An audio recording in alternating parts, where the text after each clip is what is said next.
Welcome everyone. I am Dr. Sadhna Paliwal and this is our culture canvas. Today we will discuss about the area of IKS corpus and the Chaturdasha Vidyasthana. So let's begin. आज के lecture में हम जो topics cover करेंगे उसमें main है आपके the key areas of IKS, next the IKS corpus a classification framework and the next is Chaturdasha Vidyasana. So let's start करते हैं. की एरिया ऑफ IKS. अभी तक हमने देखा कि IKS के अंदर हम कई सारे सब्जेक्ट्स को पढ़ते हैं और IK इंडियन नॉलेज सिस्टम जो है इसमें कई सारे सब्जेक्ट्स या फिर बहुत सारी नॉलेज को इसके अंदर हम इंक्लूड करते हैं. तो अब जो भी नॉलेज इंडियन सब कॉन्टिनेंट में डेवलप हुई है या फिर ह्यूमन सोसाइटीज़ के थ्रू जो भी प्रैक्टिसेस, रिचुअल्स या फिर जो भी लिटरेचर लिखा गया है उसको अब हम एक सब्जेक्ट के अकॉर्डिंग क्लासीफाई करते हैं. तो इसलिए इसका जो बेसिकली हम एरिया है टॉपिक वाइज इसमें हम देखते हैं. So first is health and wellness. Health and wellness का मतलब इसमें हम हमारी जो योगिक प्रैक्टिस है, जितना भी हमारे यहाँ पर योगिक प्रैक्टिसेस डेवलप हुई है, पतंजलि का जो योग शास्त्र है और उससे रिलेटेड जो लिटरेचर है और जो प्रैक्टिसेस हमारे यहाँ डेवलप हुई है, मेडिटेशन और योगा प्रैक्टिसेस, उसको इसके अंदर हम इंक्लूड करते हैं. ट्रेडिशनल नॉलेज इन मैथमेटिक्स, जैसे आजकल हम देखते हैं कि वैदिक मैथ्स के ऊपर कई सारे लेक्चर्स और वीडियोस आते रहते हैं.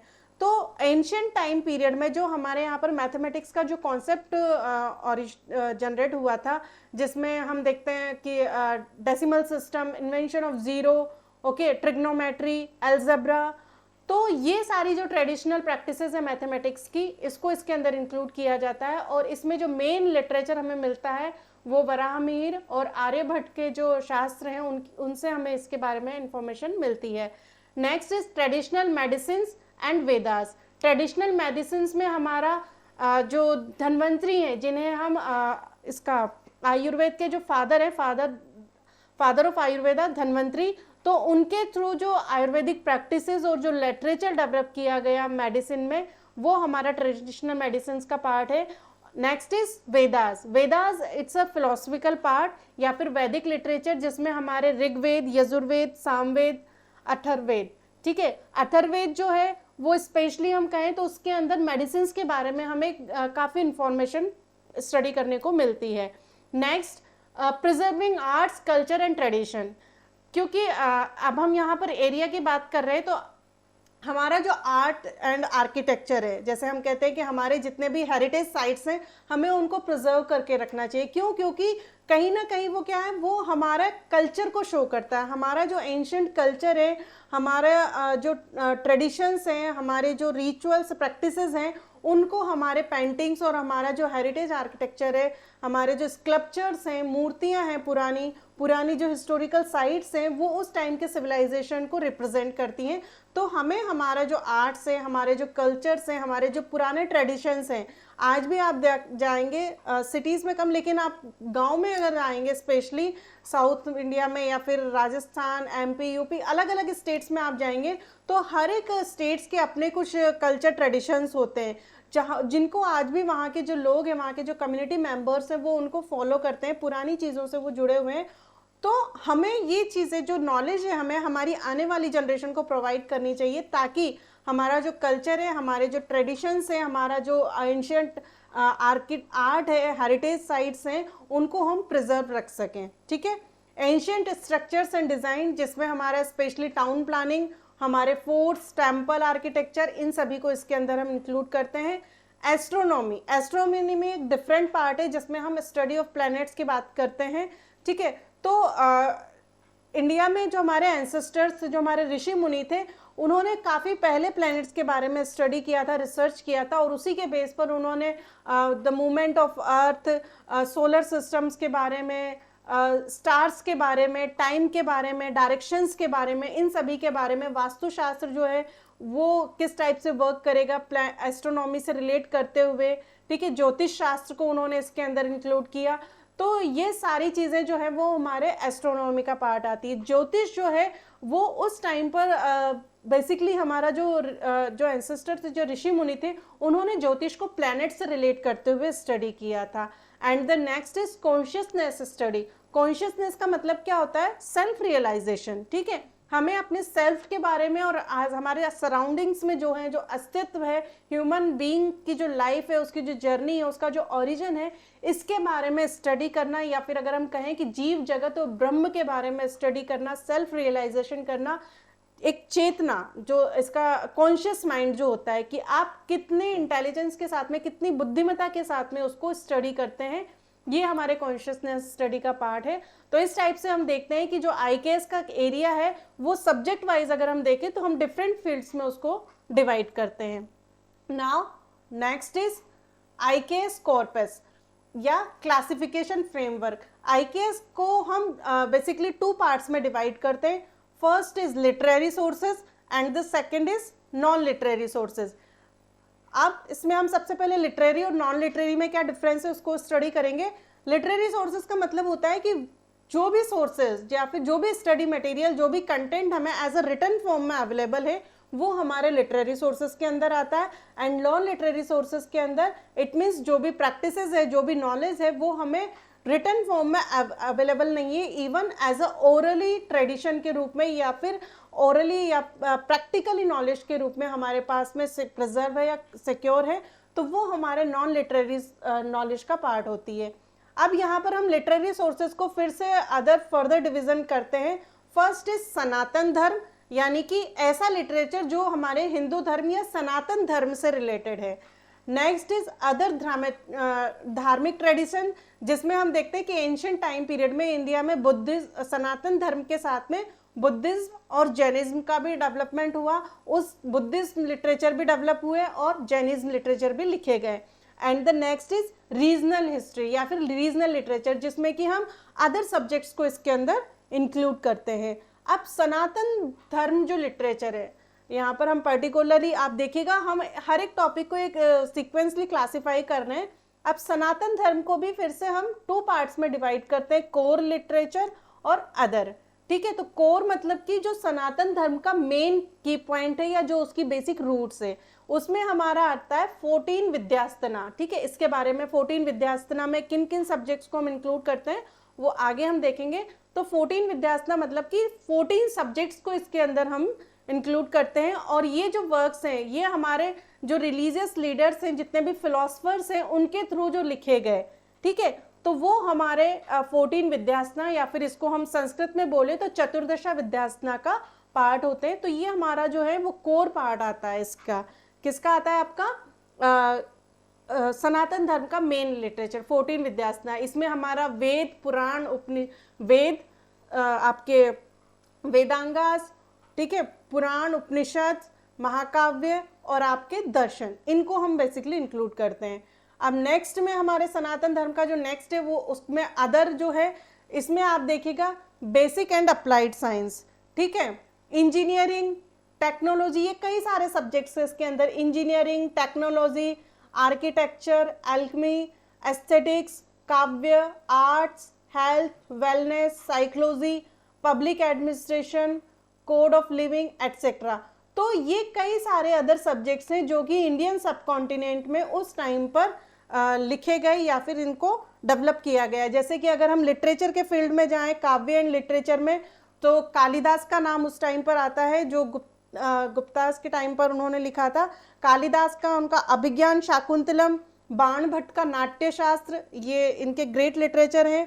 आयुर्वेद में अगर हम देखते हैं मेडिसिन और आयुर्वेद में, तो इसमें आपका चरक संहिता, सुश्रुत संहिता को हम इंक्लूड करते हैं।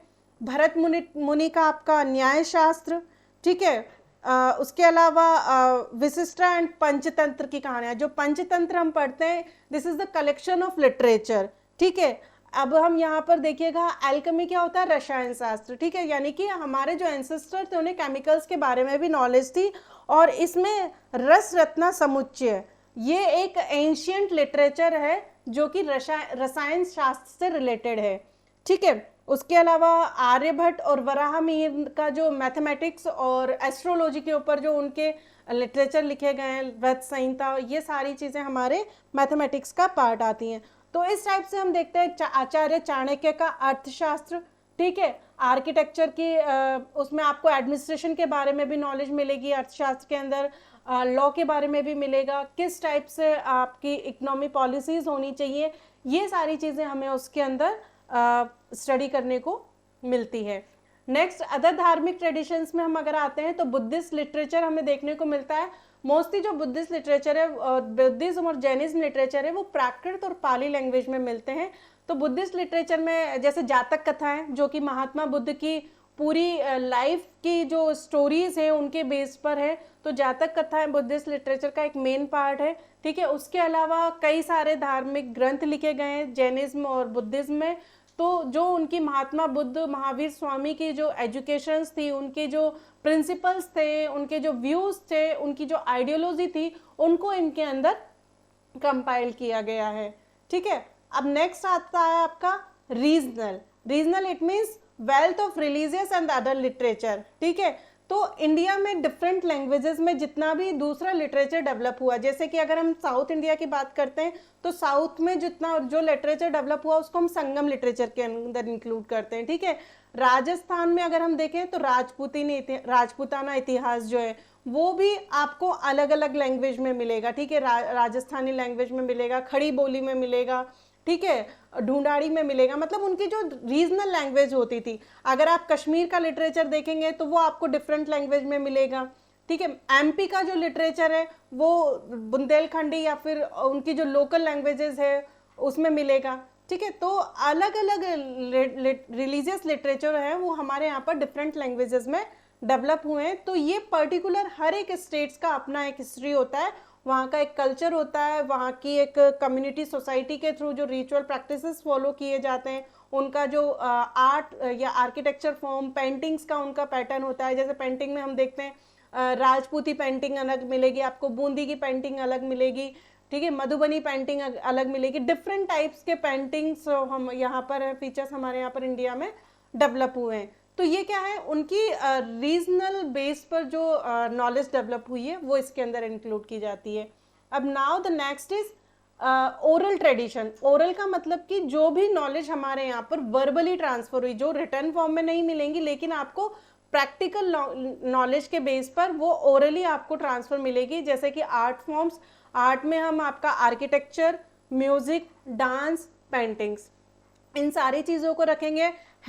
हेल्थ में जो हमारी होम रेमेडीज होती हैं, जो आयुर्वेदिक प्रैक्टिसेस होती हैं, जिन्हें कि हम आज भी प्रेजेंट टाइम में भी आप देखेगा कि हमारे यहाँ पर मोस्टली हर एक फैमिली में, हर एक घर में छोटी छोटी बीमारियों के लिए हम डॉक्टर के पास नहीं जाते हैं, हमारे खुद के अपने होम रेमेडीज होती हैं जिनको कि हम अप्लाई करते हैं अपने हेल्थ के लिए। ठीक है। तो ये सारी जो मेडिसिन है वो क्या है, हमारे यहाँ वर्बली ट्रांसफर होती हैं। ठीक है। जैसे कि अगर आपको सर्दी जुकाम है तो हम काढ़ा बना के पीते हैं, बॉडी की हेल्थ के लिए हम हल्दी वाला दूध पीते हैं। ठीक है। तुलसी की जो लीव्स होती है, तुलसी को हम एज ए मेडिसिन के रूप में यूज़ करते हैं। तो ये सारे हमारे हेल्थ से रिलेटेड प्रैक्टिसेस हों जो ओरली हमारे यहाँ ट्रांसफ़र होती है। फूड एंड लाइफ प्रैक्टिसेस, कि हमें कैसा खाना खाना चाहिए। ठीक है।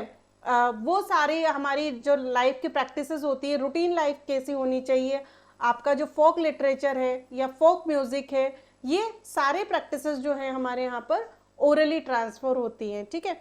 तो सोशली लाइफ में अगर हम देखें, जो हमारे सोशल लाइफ होती है, तो जितने भी हमारे रिचुअल्स होते हैं, फेस्टिवल्स होते हैं, आपने देखा होगा कि हमारे इंडिया में कई सारे फेस्टिवल्स और रिचुअल्स फॉलो किए जाते हैं और सबके अपने अपने एक पैटर्न होते हैं हर एक तीज त्योहार को मनाने का। तो उसको कहीं नोटेड नहीं होता है, लेकिन क्या है कि वो उस सोसाइटी के थ्रू डेवलप किए गए कस्टम्स एंड ट्रेडिशन है जो कि ओरली ट्रांसफर हो रहे हैं और वो कम्युनिटी उसको अपने डेली रूटीन लाइफ में उनको हम अप्लाई करते हैं। Now next is Chaturdasha Vidyasana. जैसे कि इसमें हमने यहाँ देखा था कि लिटरेरी सोर्सेज में सनातन धर्म जो है हमारा, उसका जो कोर पार्ट है वो है आपका चतुर्दशा विद्यासना। अब इसको हम थोड़ा सा डिटेल में देखेंगे कि चतुर्दशा विद्यासना के अंतर्गत बेसिकली हम किन किन सब्जेक्ट्स को रखते हैं। ठीक है। तो चतुर्दशा विद्यासना में सबसे पहले हमारे 4 वेदास आते हैं। चतुर्दशा विद्यासना एक संस्कृत वर्ड है, चतुर्दशा मतलब 14 और विद्यासना मतलब कि जो नॉलेज, तो इट मीन्स 14 सब्जेक्ट्स जिसके के थ्रू हमें नॉलेज मिलती है। इसमें आपके 4 वेदास आते हैं। फर्स्ट ऋग्वेदा, जो कि आपके वैदिक मंत्रों से रिलेटेड है। यजुर्वेद, जो ये आपके यज्ञ वेदियां जो होती हैं और यज्ञ प्रैक्टिसेस जो हम करते हैं, हवन और यज्ञ प्रैक्टिस करते हैं, उससे रिलेटेड है। सामवेद मेलोडी और म्यूजिक से रिलेटेड है। इट मीन्स कि ऋग्वेद के अंदर जो भी मंत्र दिए गए, वैदिक मंत्र दिए गए हैं, उनका मेलोडियस किस टाइप से उच्चारण किया जाए म्यूजिक फॉर्म में, तो ये हमारे सामवेद के अंदर आता है। और इसीलिए हमारा जो क्लासिकल म्यूजिक है उसका जो ओरिजिन माना जाता है वो आपके सामवेद से माना जाता है। And next is Atharvaveda. Atharvaveda आपका मेडिसिन, ठीक है, युद्ध कला एंड बेसिकली आपका तंत्र मंत्र, इन सभी से ये रिलेटेड है। तो 4 वेदास ये हो गए। उसके बाद में 6 वेदांगास। वेदांगास यानी कि वेदों के जो अंग होते हैं, उसमें शिक्षा, व्याकरण, निरुक्त, छंद, ज्योतिष एंड कल्प। शिक्षा बेसिकली जो भी वेद हमारे यहाँ पर या फिर जो भी मंत्र हमें लिखे गए, तो उनका प्रॉपर प्रोनाउंसिएशन क्या होना चाहिए, कि यानी कि जो शुद्ध उच्चारण होता है उससे रिलेटेड हमारा शिक्षा है। व्याकरण में आपका पाणिनि की जो अष्टाध्यायी है वो व्याकरण से रिलेटेड लिटरेचर है, और ये कहीं ना कहीं हमें उनको ग्रामेटिकली समझने में हेल्प करता है। निरुक्त, वेदों में जो वर्ड्स दिए गए, जो कठिन शब्द होते हैं, उनके जो मीनिंग्स और उनका जो अर्थ होता है उसको उससे रिलेट करता है ये। छंद हमारा वैदिक छंद शास्त्र, गायत्री और इनसे रिलेटेड है। आपके ज्योतिष जो कि बेसिकली आपके जो यज्ञ करवाना या फिर वैवाहिक जो मुहूर्त होते हैं, तो शुभ मुहूर्त के लिए ज्योतिष शास्त्र का स्टडी किया जाता है। एंड कल्प, जो हमारी वैदिक यज्ञ विधान होते हैं वो किस टाइप से होना चाहिए, यज्ञ वेदियां जो बनाई जाती हैं वो किस टाइप से बनाई जाती है, उनका मेजरमेंट कैसा होना चाहिए, ये हमारे कल्प के अंदर आता है। तो इस टाइप से ये हमारे 6 वेदांगास हैं, शिक्षा, व्याकरण, निरुक्त, छंद, ज्योतिष एंड कल्प। उसके बाद में आपके 2 आते हैं पुराण और इतिहास। पुराण में हमारा भगवत पुराण, विष्णु पुराण, मत्स्य पुराण, ठीक है, ये कई सारे पुराण के अंदर इंक्लूड होते हैं। इतिहास से रिलेटेड जो भी चीज़ें लिखी गई, ठीक है, इसमें आपके महाकाव्य आ जाते हैं, रामायण और महाभारत। उधर आपका धर्मशास्त्र और स्मृति, जिसमें हमारा मनु स्मृति, याज्ञवल्क्य स्मृति, इन सभी को इसके अंदर हम इंक्लूड करते हैं। एंड नेक्स्ट इज दर्शन। दर्शन जिसे हम षड दर्शन भी बोलते हैं। षड दर्शन इसलिए क्योंकि षड का मतलब होता है 6। तो हमारे यहाँ पर जो ये 6 दर्शन डेवलप किए गए हैं, ये भी हमारे चतुर्दशा विद्यासना का एक मेन पार्ट है, जिसमें आपका न्याय, वैशेषिक, योग, सांख्य, पूर्व मीमांसा और उत्तर मीमांसा, इस टाइप से ये षड दर्शन 6 दर्शन है। न्याय दर्शन जो है वो गौतम ऋषि से रिलेटेड है। गौतम ऋषि का न्याय दर्शन, कपिल मुनि का सांख्य दर्शन, कणाद मुनि का वैशेषिक दर्शन, पतंजलि का योग शास्त्र या पतंजलि का जो लिटरेचर है वो पतंजलि का महाभाष्य है और यौगिक योग प्रैक्टिस से रिलेटेड है, और पूर्व मीमांसा एंड उत्तर मीमांसा। तो ये हमारे षड दर्शन है। अब अगर हम इनको टोटल करें, 4 वेदास, 4 + 6 10 प्लस 2 + 2, तो ये हमारे कितने हो गए, 14 हो गए। दर्शन को हम 2 पार्ट्स में डिवाइड किया, 2 + 2 4 + 6 10 + 4, ठीक है। तो इस टाइप से हमारा जो मेन कोर कॉन्सेप्ट है इसका चतुर्दशा विद्यासना का, तो ओवरऑल इसमें हमारे वेद, वेदांगास, दर्शन, पुराण और धर्मशास्त्र और स्मृतिज को इसमें हम इंक्लूड करते हैं। तो आज के लेक्चर में हमने इन शॉर्ट में इन टॉपिक्स के बारे में हम जो हमारा की एरिया है, चतुर्दशा विद्यासना है, वेद, वेदांगास, दर्शन, इन सब के बारे में हम आगे डिटेल में नेक्स्ट लेक्चर में, आगे के जो भी हमारे लेक्चर्स होंगे उनमें हम इनके बारे में डिटेल में स्टडी करेंगे। सो आज के लिए इतना ही। Thank you.